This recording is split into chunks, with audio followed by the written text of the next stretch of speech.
In this video, I'm going to be showing you how to make a 3D rotating logo in DaVinci Resolve 19. So with that being said, let's get straight into the video. So the first thing that you guys have to do is go ahead and grab your logo. I'm going to be using my own logo of this channel. Next, you want to go into your Fusion page. Once you are in the Fusion page, you want to add 4 nodes. And the easiest way to add nodes in Fusion is by clicking on median 1 and in your keyboard, go shift space. The first node is called image plane 3D. We want to select it and click on add. Now on the second one, you want to do the same thing, shift space. This one is called duplicate 3D and you just repeat the process. The third one is transform 3D. And finally, the last one is called renderer 3D. Now right here on the duplicate, what we want to do is go ahead and click on this right view. In Fusion, you are going to have 2 views, which is your left view or your right view. I always like to concentrate in one view because I find it easier. On the top right, you see copies. Well, I would highly recommend is to move this number something around 50.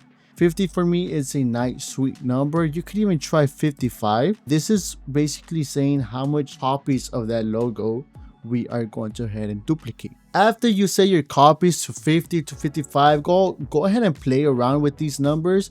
Like I said, I found the sweet spot to be around 50 and 55.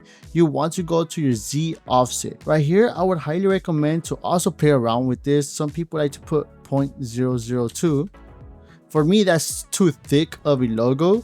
I just want it a little bit more slimmer, so I could put 001.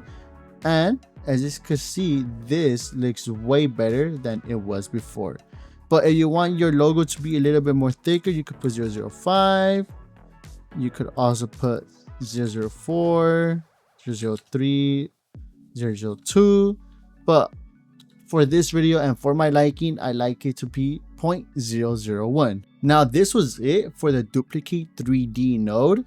On the transform node, we want to click on the right view. Now this is going to be a very important node, and there's going to be a lot of things that if you are new to DaVinci Resolve or new to all of these X, Y, and Z's, you don't know how it works. So basically the X is your X-axis. For the most part, this is going to be like the up and down of your logo. Next, we have our Y-axis, which will be like the left and right of your logo. So that's basically what we want. We want to get a nice fit of how our logo is going to look. Now, for my preference, the logo looks a little bit too small. So I'm going to go ahead and scale it just a bit. Now this is how exactly the logo is going to look if we just leave it like that. For some people, it might be fine, but for the most part, I want to go ahead and just adjust it a little bit. I want to start off with my X axis and just bring it back a little bit, something like this. I still wanted to show this part of it, but not too much. Next on my Y, I think my Y is just fine. But on my Z, I want to look a little bit more flat. I could change this to 0. And like now this is how your Z is going to look. Your Z might look kind of off, but if we just adjust it, we should be good. Now to go ahead and make this little animation, you want to jump into frame number 0. If you're not sure how to get to frame number 0, just go towards the left and you should be good. If not, you could always just type in right here 0. Keyframes are very important when it comes to this little animation. So what you want to do is add a keyframe on your X, keyframe on your Y, and keyframe on your Z. Now this is how your logo is going to look at the beginning. If you want to jump it all the way towards the end, this is how your logo is going to look towards the end of this little animation. So how I want my logo to look towards the end of the animation, I want to almost give it like a 360 little effect. So as you can see, we click on playback, it shows the whole logo. If you notice, if we go to our timeline, if we click on play, it doesn't look like that. You might be saying why it did not work. It did work, only that we forgot to go ahead and use our render 3D. Before we go ahead and render 3D this, we want to go into our render 3D, and right here on this blue line that you see right here, you want to unclick it.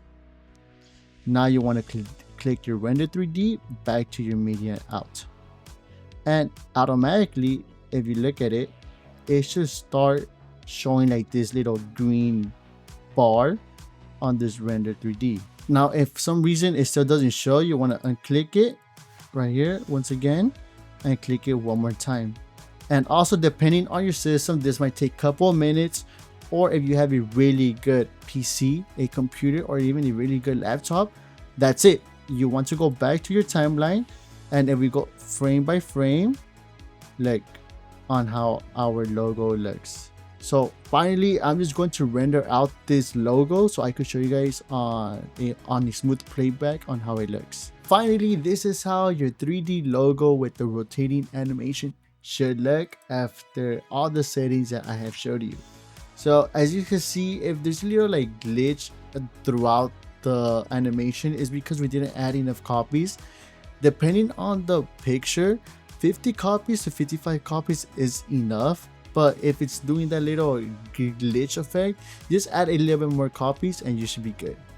So guys, I hope you guys enjoyed this video, and if you guys did, don't forget to please subscribe, hit the like button, and see you guys later. Cheers guys.